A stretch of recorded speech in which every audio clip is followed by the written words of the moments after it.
ស្ដីបងប្អូនទាំងអស់គ្នាថ្ងៃនេះខ្ញុំមកមើលស្រូវទៀតហើយបាទរបស់ខ្ញុំមានអាយុកាល3ខែហើយតែអត់តាន់ទុំទេបាទដោយសារខ្វះការថែទាំហើយនឹងការដាក់ទឹកបាទដោយសារនៅភូមិខ្ញុំនេះធ្វើស្រូវ2ដងឬក៏3ទៅ4ដងក្នុងមួយឆ្នាំហើយទឹកអូវាមានតិចអញ្ចឹងបើការផ្គត់ផ្គង់ស្រោចស្រពលើដំណាំជាប្រភេទស្រូវនេះវាធ្វើឲ្យមានការខ្វះខាតបាទ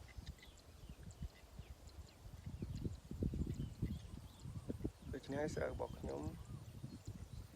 វាស្ទើទុំវាទៅចេញស្រស់បាទ3ខែទៅចេញស្រស់ទេបងប្អូនអញ្ចឹងតម្រាំបានច្រូតបានបូតអាចខ្ទង់ជាង3ខែ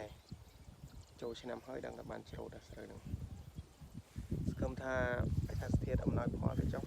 នៅពេលដែលខ្ញុំបានច្រូតស្រូវពេលមិនមានភ្លៀងដើម្បីជាឧបសគ្គសម្រាប់ការច្រូតស្រូវឬក៏បូកស្រូវបងប្អូនហើយបងប្អូនវីដេអូខ្ញុំ